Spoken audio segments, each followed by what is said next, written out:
تو اللہ رب العالمین فرما رہے ہیں فلا تہنوا، پس نہ تم سستی دکھاؤ، وتدعوا الی السلم، اور نہ تم صلح کی طرف جاؤ، نہ دعوت دو انہیں صلح کی طرف، اور ان کی صلح کی جو دعوت ہے اسے قبول نہ کرو۔ وتدعوا الی السلم، ان کی صلح کی دعوت قبول نہ کرو۔ وانتم الاعلون، اور تم ہی غالب رہو گے۔ یہ بات تب کی جا رہی ہے جب مسلمان غالب ہیں، مسلمان زیادہ تعداد میں ہیں، اور دین اسلام ہمیں یہی کہتا ہے کہ جب تم غالب ہو اور بڑی تعداد میں ہو، پھر تمہیں نیچے لگ کے رہنے کی ضرورت نہیں ہے، دب کے رہنے کی ضرورت نہیں ہے، اور نہ ہی اس بات کی پرواہ کرنے کی ضرورت ہے کہ بھائی صلح کر کے چلنا چاہیے ورنہ یہ کہیں ہم کفار مشرکین ہمارا نقصان نہ کر دیں۔ تو اللہ کہتا ہے نہیں، تمہیں کوئی ضرورت نہیں ہے ان کی یہ صلح صفائی کی باتوں میں آنے کی، تم بھول گئے تمہارے اوپر جو مظالم انہوں نے ڈھائے تھے، لہٰذا اس چیز کی پرواہ کرنے کی ضرورت نہیں ہے۔ اور تمہیں اگر تم اب 10,000 کا لشکر ہو چکے ہو، وَأَنْتُمُ الْأَعْلَوْنَ، اور اللہ کہہ رہا ہے تم ہی غالب رہو گے، انشاءاللہ تم ہی غالب رہو گے، تمہیں ضرورت نہیں ہے۔ لیکن آج آپ دیکھ لیں، آج اللہ کے اس اعلان کی کون پرواہ کرتا ہے؟ 1.25 ارب مسلمان، اور اب تعداد مزید بڑھتی جا رہی ہے، لیکن پھر بھی مسلمان مغلوب ہیں، پھر بھی کوئی بھی آتا ہے اور مسلمانوں کے اوپر کوئی بھی الزام لگاتا ہے، کچھ بھی کرتا ہے، مسلمان کہتا ہے ٹھیک ہے بھائی جیسے چل رہا ہے ٹھیک ہے، کسی کو کوئی پرواہ نہیں ہے کیا نظام چل رہا ہے کیا نہیں۔ جبکہ اللہ کہتا ہے جب تم تعداد میں زیادہ ہو تو تم اس چیز کی طرف نہ جاؤ کہ فلاں کیا کہہ رہا ہے فلاں کیا کہہ رہا ہے، تمہاری خلافت ہونی چاہیے، تمہاری بات ہونی چاہیے۔ تو فرمایا کہ ان کی یہ صلح صفائی کی باتوں کو چھوڑو، تو تم ان سے اپنا جنگ کرو، انشاءاللہ تم ہی غالب رہو گے۔ فلا تہنوا، پس نہ تم سستی دکھاؤ، یعنی جب انسان تعداد میں زیادہ ہیں تو اب سستی دکھانے کی کوئی وجہ نہیں بنتی۔ جب تم کمزور تھے، تعداد میں کم تھے، تب تو یہ مسئلہ تھا کہ تمہیں چلنا ہی صلح کے ساتھ چاہیے تھا، کیونکہ اور کوئی چارہ نہیں تھا۔ لیکن اب جب تعداد میں بھی زیادہ ہو تو ان کے ساتھ صلح صفائی سے چلنے کی ضرورت نہیں ہے، اب دین اسلام کو غالب کرو۔ اور یہ اس وقت اس لیے بھی ضروری تھا کہ دین اسلام محمد الرسول اللہ صلی اللہ علیہ وسلم جب لے کر آئے تو لوگوں نے سمجھا شاید یہ کوئی نیا دین ہے، اب لہٰذا اس دین کو غالب بھی کرنا تھا، اور لوگوں کو یہ بات جیسے بھی کر کے منوانی تھی کہ یہ اسلام ابھی نہیں آیا بلکہ یہ آدم علیہ السلام سے ہی یہی دین چلا آ رہا ہے، توحید کا دین۔ تو اس میں کچھ لوگ ایسے بھی تھے جو پیار سے مان جاتے، کچھ ایسے بھی تھے جنہوں نے تلوار سے ہی ماننا تھا اور کوئی کسی بھی طرح نہیں ماننا تھا۔ دین اسلام بہت سالوں تک غالب ہی رہا ہے کہ آپ صلی اللہ علیہ وسلم نے بھی ایک خلافت قائم کی، پھر حضرت ابوبکر صدیق رضی اللہ عنہ نے وہ خلافت آگے چلائی 2 سال، عمر بن خطاب رضی اللہ عنہ نے 10 سال چلائی، عثمان غنی رضی اللہ عنہ نے 12 سال چلائی ہے، پھر اسی طرح حضرت علی رضی اللہ عنہ کے 4-5 سال، تو پھر اس کے بعد بھی مسلمان ہی غالب رہے، حضرت معاویہ رضی اللہ عنہ کے 20 سال رہا مسلمانوں کے پاس ہی، ایک روب رہا، دبدبہ رہا، خلافت رہی کہ جو بھی مسلمانوں کی اس علاقے میں رہے گا اگر وہ غیر مسلم ہے، اسلام نہیں لاتا، تو وہ فدیہ دے کر یہاں رہے گا، وگرنہ پھر اس کے ساتھ اعلان جنگ۔ تو فرمایا فلا تہنوا، بس نہ تم سستی دکھاؤ، وتدعوا الی السلم، اور نہ تم صلح کی دعوتیں قبول کرو، وانتم الاعلون، اور تم ہی غالب رہو گے، واللہ معکم، پھر اللہ کا یہ ایک اور اعلان ہے کہ اور اللہ تمہارے ساتھ ہے، ولن یترکم اعمالکم، وہ ہرگز تمہارے عمل ضائع نہیں کرے گا، چھوڑے گا نہیں۔ پھر اللہ نے بتایا انما الحیات الدنیا لعب ولہو، بے شک دنیا کی زندگی تو کھیل تماشا ہے، اس سے زیادہ کچھ بھی نہیں۔ یعنی اگر صلح صفائیاں اس لیے ہو رہی ہیں کہ چلو جی ان کا بھی طرز زندگی بہتر ہے، کافروں کا، مشرکوں کا، چلو جی آئی چلائی چلتی رہے گی اور ہم بھی ان کے ساتھ رل مل کے چل لیں گے، لیکن نہیں، دین غالب ہونے کے لیے، اور اللہ نے جھنجھوڑا مسلمانوں کو کہ جس دنیا کے پیچھے تم بھاگ رہے ہو یہ کھیل تماشے سے زیادہ کچھ بھی نہیں ہے۔ انما الحیات الدنیا لعب و لہو، دنیا کی زندگی تو نہیں ہے مگر کھیل تماشا ہے، اور یہ واقع ہی کھیل تماشے سے زیادہ کچھ نہیں ہے۔ آپ کوئی زمین میں بیج بوتے ہیں اور وہ اللہ کی قدرت سے وہ اگتا ہے اور ایک بڑا پودا بنتا ہے، اور بڑھتے بڑھتے وہ ایک پھل لگنا شروع ہو جاتی ہیں اس پہ، لیکن آخر کار اس کا کیا انجام ہے؟ وہ مرجھا جائے گا، گر جائے گا، اور کچھ سال گزر جائیں گے، کتنے سال وہ زندہ رہ لے گا، آخر اس کو کیا ہے؟ فنا ہے، اس نے ختم ہو جانا ہے۔ یعنی اسی طرح انسان ہے، بچہ ہوتا ہے، بڑا ہوتا ہے، آخر کار کیا ہے؟ اسے فنا ہے، اس نے ختم ہونا ہے۔ تو یہ جو کچھ وقت کے لیے ہے، اللہ کہتا ہے یہ تماشا ہی ہے، یہ کھیل ہے۔ جوانی کا کچھ وقت آتا ہے اور پھر وہ بندے کی کھال ڈھلنا شروع ہو جاتی ہے اور وہ بڑھاپے کی طرف چلا جاتا ہے، چاہے کتنا ہی زیادہ سمجھدار انسان کیوں نہ ہو، لیکن وہ بھی پھر بچوں کی طرح ہو جاتا ہے۔ تو جو کچھ وقت کے لیے ہو وہ کھیل تماشا ہی ہے نا۔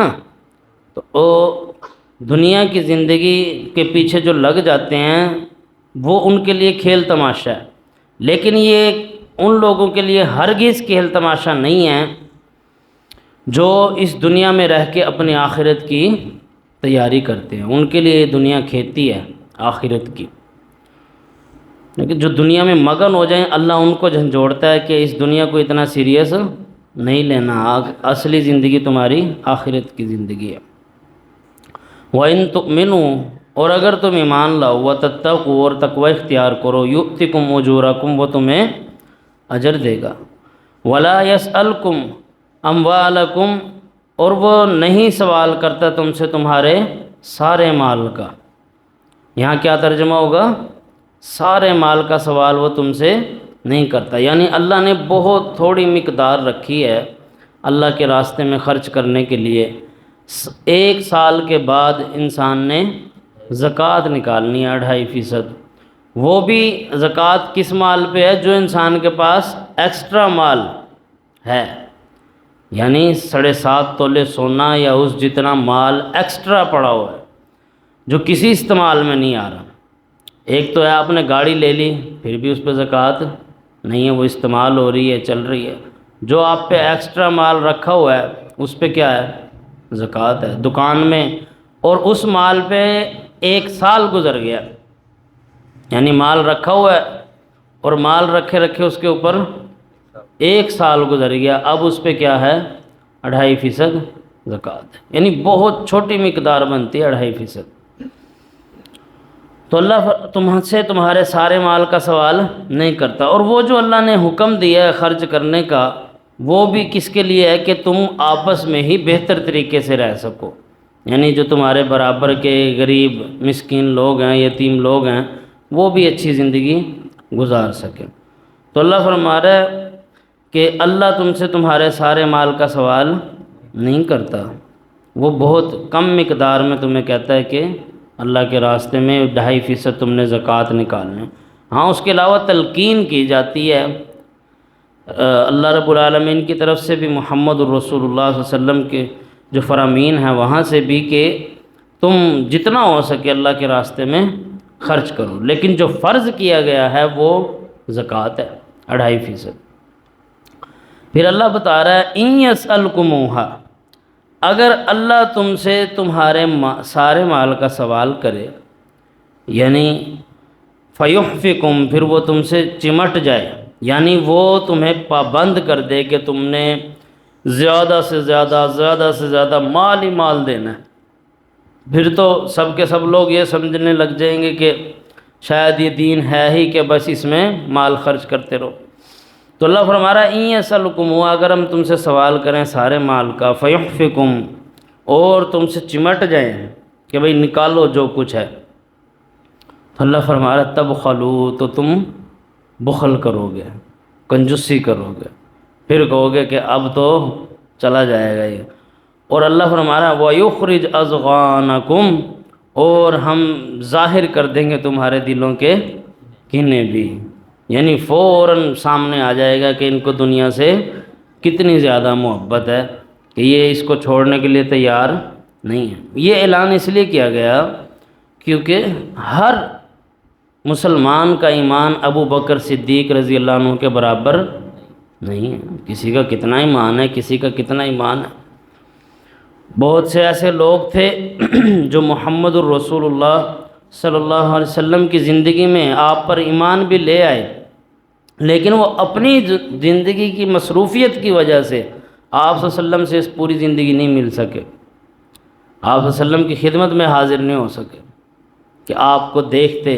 ایسے لوگ بھی مسلمان ایمان والے، لیکن وہ کبھی اپنے وہاں علاقوں کو چھوڑ کر آپ صلی اللہ علیہ وسلم کے پاس نہیں آ سکے، اور آپ صلی اللہ علیہ وسلم انہیں جانتے بھی تھے۔ تو یعنی کہ وہ اپنی زندگی میں اس قدر مصروف تھے۔ تو اللہ کہہ رہا ہے اگر ہم تمہیں کہیں کہ یہ زندگی میں جو کمایا ہے سب کچھ ہی اللہ کے راستے میں لگا دو، تو تم بھی پھر کہو گے کہ یہ تو کچھ زیادہ ہو گیا ہے، پھر تم بخل کرو گے۔ دوسری طرف وہ بھی تھے ابو بکر صدیق رضی اللہ عنہ، عمر بن خطاب رضی اللہ عنہ، آپ صلی اللہ علیہ وسلم نے مال خرچ کرنے کا حکم دیا، ان دنوں عمر بن خطاب رضی اللہ عنہ کے پاس مال زیادہ تھا۔ تو عمر بن خطاب رضی اللہ عنہ نے کہا اس بار تو میں ابو بکر رضی اللہ عنہ سے آگے نکل ہی جاؤں گا۔ تو وہ گئے، انہوں نے کیا کیا، اپنا آدھا مال، مال تو کافی سارا تھا ان کے پاس، آدھا مال اٹھایا اور محمد الرسول اللہ صلی اللہ علیہ وسلم کی خدمت میں لے آئے۔ اور ابو بکر صدیق رضی اللہ عنہ اپنے گھر گئے، انہوں نے پوری اپنے گھر کی جھاڑو دے دی، جو کچھ تھا سب کچھ اٹھا کے لے آئے۔ اب عمر بن خطاب رضی اللہ عنہ تو نہیں جانتے تھے کہ آگے سوال کیا ہوگا آپ صلی اللہ علیہ وسلم کی طرف سے۔ جب عمر رضی اللہ عنہ مال لے کر آئے اپنا سارا، اب وہ تھا تو ابو بکر صدیق رضی اللہ عنہ کے مال سے زیادہ، آدھا لے کے آئے تھے عمر بن خطاب رضی اللہ عنہ، لیکن وہ پھر بھی زیادہ تھا۔ ان دنوں ابو بکر صدیق رضی اللہ عنہ کے پاس اتنا مال نہیں تھا، لیکن جب خدمت میں پیش کیا تو آپ صلی اللہ علیہ وسلم نے عمر بن خطاب رضی اللہ عنہ سے پوچھا بتاؤ پیچھے کیا چھوڑ کے آئے ہو، پیچھے کیا چھوڑ کے آئے ہو۔ عمر رضی اللہ عنہ نے کہا کہ میں آدھا مال لے آیا ہوں اور آدھا چھوڑ آیا ہوں۔ جب ابو بکر صدیق رضی اللہ عنہ سے پوچھا آپ پیچھے کیا چھوڑ کے آئے ہیں، تو ابو بکر رضی اللہ عنہ نے فرمایا کہ میں اپنے گھر میں اللہ اور اس کے رسول کی محبت کو چھوڑ کے آیا ہوں، باقی سب کچھ لے آیا ہوں۔ تو عمر بن خطاب رضی اللہ عنہ نے کہا کہ میں سمجھ گیا کہ میں کبھی بھی ابو بکر رضی اللہ عنہ پہ بازی نہیں لے سکتا، ان سے آگے نہیں نکل سکتا، چاہے آج ان پہ مال تھوڑا ہے لیکن وہ تو پورے گھر کی جھاڑو دے آئے۔ اور آگے جو سوال ہوا کائنات کے امام کی طرف سے وہ بھی یہ کہ پیچھے کیا چھوڑ کے آئے ہو، آگے تو لے آئے ہو، پیچھے کیا چھوڑا ہے، اور پیچھے تو ابو بکر رضی اللہ عنہ نے کچھ بھی نہیں چھوڑا۔ تو ایسے ایمان والے بھی تھے، لیکن ہر کسی کا ایمان ایسا نہیں تھا، ان کا اپنا ایمان تھا۔ اللہ نے کہا اگر ہم تم ساروں کو کہیں کہ جو کچھ ہے لے آؤ نکالو باہر، تو تم بخل کرو گے، وَيُخْرِجْ أَضْغَانَكُمْ، اور تمہارے دلوں کے کینے باہر ہو جائیں گے۔ پھر فرمایا ہا انتم، تم وہی ہو، ہا اولائی، وہی لوگ، تدعون، جو پکارے جاتے ہو، لتنفقوا فی سبیل اللہ، کہ تم خرچ کرو اللہ کے راستے میں۔ یعنی اللہ کہتا ہے ہم تمہیں اعلان کر کے بتاتے ہیں کہ تم اللہ کے راستے میں مال خرچ کرو، اس کے فائدے بھی بتائے جاتے ہیں۔ فَمِنْكُمْ مَنْ يَبْخَلُ، اللہ کہتا ہے تم میں سے کچھ ایسے بھی ہیں جو بخل کرتے ہیں کہ بس اپنے ہاتھوں کو سکیڑ لیں۔ نبی کریم صلی اللہ علیہ وسلم نے فرمایا جو بندہ اپنے مال کو بچا بچا کے سکیڑ سکیڑ کے رکھتا ہے اور اپنے بازوؤں کو ایسے کر لیتا ہے بند، تو اللہ بھی اس سے ہاتھ روک لیتا ہے، اللہ بھی اس کے مال کو روک دیتا ہے، جو بخل کرتا ہے، کنجوسی کرتا ہے۔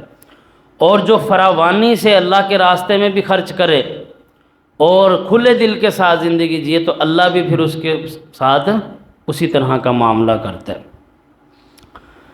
اب ہمارے استاد محترم کہا کرتے تھے کہ بھائی ایک بندہ ہے جس نے اپنے گھر میں چینی پتی آٹے کے پیسے دینے ہیں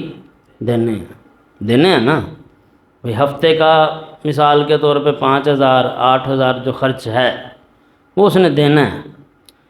اب دینے کے دو طریقے ہیں، ایک بندہ وہ ہے جو رو رو کے پیٹ پیٹ کے صبح دوپہر شام بیگم کو گالیاں دے رہا ہے، گھر والوں کو بول رہا ہے اور برا بھلا کہہ رہا ہے، اور رو پیٹ کے اپنی جیب سے 100 50 200 500 نکالتا ہے، یہ پکڑو یہ ہے تو وہ ہے۔ ایک یہ بندہ ہے۔ دوسرا ہے اس نے بھی دینے ہیں، اتنے ہی دینے ہیں، لیکن وہ خوشی سے نکال کے دے دیتا ہے۔ دونوں میں کتنا فرق ہے۔ ایک کا دل بڑا ہے کہ وہ خوشی سے خرچ کر رہا ہے، خرچ تو ہوں گے، چاہے آپ روئیں، چاہے آپ اپنا ماتھا پیٹیں، دیواروں میں سر ماریں، پیسے تو دینے پڑیں گے، وہ تو دینے ہیں نا۔ لیکن اللہ کہہ رہا ہے جو بخل کرے گا ہم بھی پھر اسے اسی طرح دیں گے۔ جو خوشی سے کھلے دل سے خرچ کرے گا، اللہ کہتا ہے دینا تو میں نے ہے نا، تو پھر میں کھلے دل سے اسے دوں گا خوشی سے۔ جو بخل کرے گا تو اسے ملے گا بھی پھر اسی طرح۔ تو اللہ فرما رہا ہے فَمِنْكُمْ مَن يَبْخَلْ، اور تم میں سے وہ بھی ہیں جو بخل کرتے ہیں۔ وَمَن يَبْخَلْ، اور جو بخل کرے، فَإِنَّمَا يَبْخَلُ، پس نہیں وہ بخل کرتا، عن نفسہ، مگر اپنی ہی جان کے ساتھ۔ تو کچھ لوگ کچھ زیادہ ہی کنجوس ہوتے ہیں، وہ ڈبے پہ بھی نشان لگا کے رکھتے ہیں، چینی کے ڈبے پہ، پتی کے ڈبے پہ، کہ آج اتنی خرچ ہونی چاہیے، آج اتنی خرچ ہونی چاہیے، آج اتنی خرچ ہونی چاہیے، ایسے بھی ہیں۔ اب کون سا، اب تو پیکٹوں کا دور آ گیا نا، 10 روپے والا پیکٹ لاؤ کہ آج یہی چلے گا۔ تو اللہ تعالیٰ رحم فرمائے لوگوں کے حال پہ بھی، لیکن لوگوں کے غربت ہونا ایک الگ چیز ہے، کنجوسی ہونا ایک الگ چیز ہے۔ دل بڑا ہونا چاہیے انسان کا ہمیشہ، اور خرچ کرنے والی سوچ ہونی چاہیے، رکھنے والی نہیں، ہمیشہ خرچ کرنے کی سوچو۔ وہ ایک بندے کا لطیفہ مشہور ہے نا کہ وہ اپنے بچوں کو لیے دیسی گھی کا ڈبہ لے آیا، تو وہ ہر روز اپنے بچوں کی روٹی لیتا اور ڈبے کے ساتھ وہ رگڑ کے جو اوپر جو ہلکا سا گھی آ رہا ہوتا ہے وہ ان کو دے دیتا۔ تو وہ رکھ کے چلا گیا الماری میں اپنا وہ گھی، اور اس نے کہا کہ کوئی اس کو نہ چھیڑے، میں کچھ دن کے لیے جا رہا ہوں۔ تو جب وہ واپس آیا تو بچوں سے پوچھا ہاں بھئی گھی کو تو نہیں چھیڑا؟ انہوں نے کہا نہیں الماری میں ہی رکھا ہے، ہم بس الماری کے اوپر ہی روٹی لگاتے اور کھا لیتے تھے۔ تو اس نے کہا بدبختو، کچھ دن تمہارے سے گھی کے بغیر رہا نہیں گیا، یعنی کچھ دن میں کیا گیا ہوں۔ تو اس طرح کے بھی ہوتے ہیں۔ جیسے اسی طرح ہماری اماں ہمیں بتاتی تھی کہ ہم ایک بندے نے ایک پھاڑی کے ساتھ 6 مہینے روٹی کھائی، اب وہ کیسے کھائی ہمیں تو آج تک نہیں سمجھ آئی کہ 6 مہینے کیسے اچار کی پھاڑی کے ساتھ روٹی کھائی۔ تو اتنی بڑی زحمت کرنے کی کیا ضرورت ہے؟ تو وہ پھاڑی کھا لو یا پھر اس کو پھینک دو۔ 6 مہینے اسے روز روٹی پہ رکھنا، کون سا اس میں سے ٹیسٹ آ رہا ہے؟ تو فرمایا فَمِنْكُمْ مَن يَبْخَلْ، تم میں سے وہ بھی ہیں جو بخل کرتے ہیں، وَمَن يَبْخَلْ، اور جو بخل کرے، فَإِنَّمَا يَبْخَلُ عَن نَفْسِهِ، پس نہیں وہ بخل کرتا مگر اپنی ہی جان کے ہاتھ، یعنی پھر وہ سڑتا ہی رہتا ہے، اپنے آپ کو ہی کوستا رہتا ہے جب وہ اس طرح کی حرکتیں کرتا ہے، بخل کرتا ہے۔ پھر اللہ بھی اس سے ہاتھ روک لیتا ہے کہ بھائی تو اس قابل ہے ہی نہیں کہ تجھے مال دیا جائے۔ تو ایسے ہی کوٹ کوٹ کے زندگی گزارے گا۔ تو اللہ نے فرمایا واللہ الغنی، اور اللہ ہے جو غنی ہے، جو دینے والا ہے، وانتم الفقراء، اور تم کیا ہو؟ فقیر ہو، اس کے در کے مانگتے ہو۔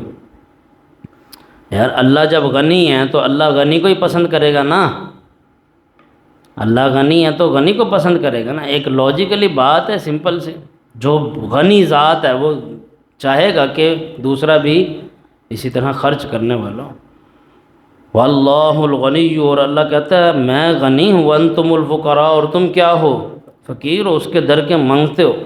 لہٰذا اللہ کے سامنے تو یہ کہو اللہ تو نے دیا، یہ میرا تو ہے ہی نہیں، میں بھی آگے تیری مخلوق پہ خرچ کرتا ہوں۔ اسی طرح اگر کوئی مانگنے والے آتے ہیں، ضرورت مند آتا ہے، تو اللہ نے آپ کو جو بھی دیا ہے اس میں سے انہیں دے دیں۔ باقی جن لوگوں نے کاروبار بنا لیا ہے، پوری ٹیمیں ہیں، وہ غلط بات ہے۔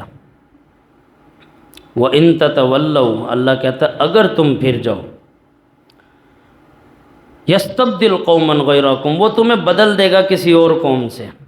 یعنی اگر تم اللہ کے راستے میں خرچ نہیں کرو گے، تم نیکی کی طرف نہیں آؤ گے، اللہ کی بات نہیں مانو گے، تو اللہ کہتا ہے میں پوری قوم ہی ختم کر کے نئی قوم لے آؤں گا۔ ثُمَّ لَا يَكُونُوا أَمْثَالَكُمْ، پھر وہ تمہاری مثل نہیں ہوں گے۔ یعنی اللہ کہہ رہا ہے تمہارے کچھ کرنے نہ کرنے سے نظام نہیں بدلے گا۔ اگر تم بندے کے پتر بن کے چلو گے تو ٹھیک ہے، اگر نہیں چلو گے تو تمہیں لے جاؤں گا، پوری قوم ہی ختم کر دوں گا، اگلی قوم لے آؤں گا۔ تو اللہ کہتا ہے کہ اللہ تمہارے اعمال کا محتاج نہیں ہے۔ لہٰذا انسان کو یہ چاہیے کہ وہ کم از کم اپنی پوری کوشش کرتا رہے، کہیں ایسا نہ ہو کہ اللہ اس کو کہے کہ بھائی تو سائڈ پہ ہی ہو جا۔ سمجھ آ رہی ہے؟ اس لیے اپنی پوری محنت کرنی چاہیے دین اسلام کے لیے بھی، اور عبادات میں بھی، خرچ کرنے کے معاملے میں بھی، ہر معاملے میں بندے کو اپنی پوری کوشش کرنی چاہیے، پیچھے نہیں ہٹنا چاہیے۔ سبق دیکھ لیں بھائی۔